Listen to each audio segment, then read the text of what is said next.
Jeffrey? There are many kinds of earthworms, but are you using any what they call casting worms? Well, you're over my head. You're over my pay grade.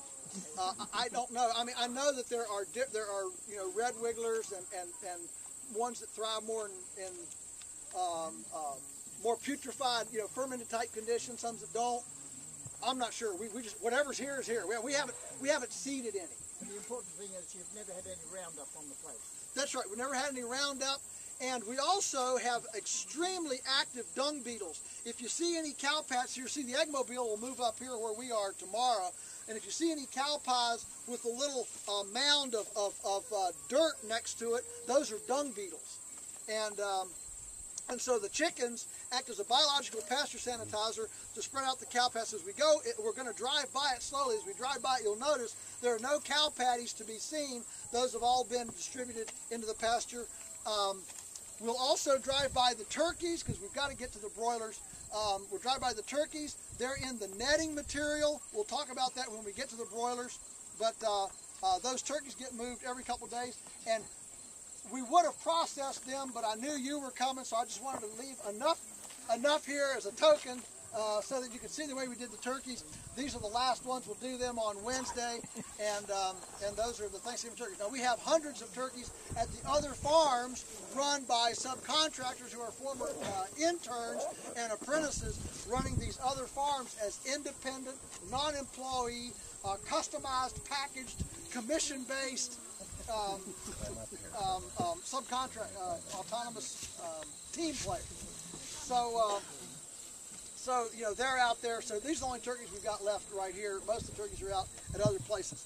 So let's jump on. We'll go real slow by the turkeys, the eggmobile, and we'll end with the broilers, which will be our last stop. And then there's a transition I talked about that farmers it's hard to transition to come up on some farms.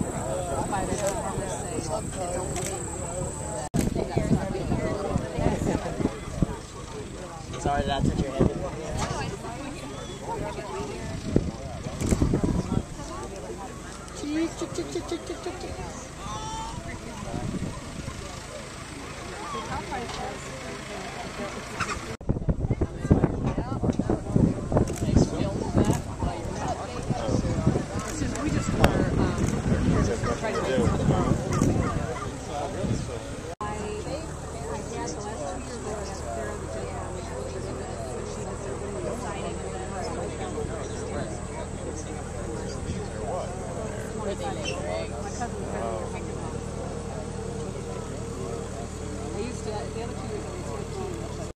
Perhaps one of the things we're most famous for these are the shelters. Totally fresh salad bar every day and move away from yesterday's excrement area. And the birds then being in small groups don't have the social pressure, the emotional pressure that they do when they're in large groups, and they get a totally fresh area every day. We do prepare the grass for them with the cows. They don't like long grass because they can't masticate it. So running the cows ahead of them, we can shorten the grass down to make it more tender and palatable for the chickens. Everything we do here is to stimulate the ingestion of green material. It is the green material that's the key for the polyunsaturated fats, the omega-3s, the conjugated linoleic acid, and all the goodies that are in that critter. So every morning we right at daybreak we come up. This is the dolly we use. You can buy these down at Walmart because this is the dominant paradigm for raising poultry in America. So they're on sale at Walmart every week. And you just stick the end under. Now this bucket's pretty full.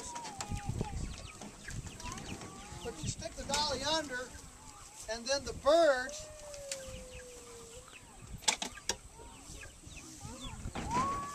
just walk to the next spot.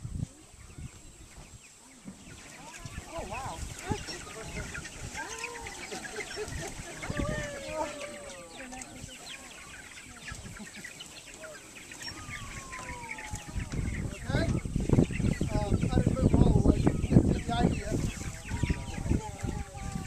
So every day they get moved away from yesterday's area. They get a fresh new area. And we're covering 1 acre with every 500 birds, but it's incremental coverage.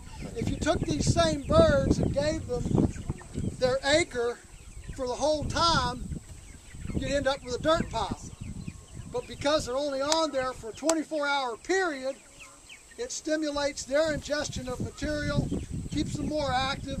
The shelters, of course, are for weather and predator protection. These birds come out at 15 days old. That's pretty small.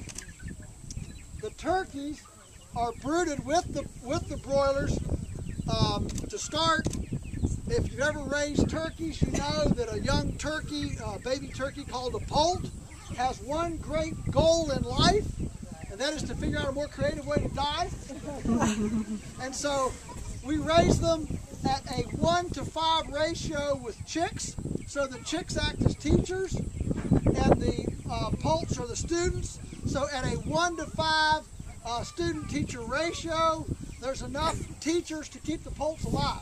They surround them with, that's manure, this is feed. Whoa, that's sawdust, this is water, and they kind of keep them going.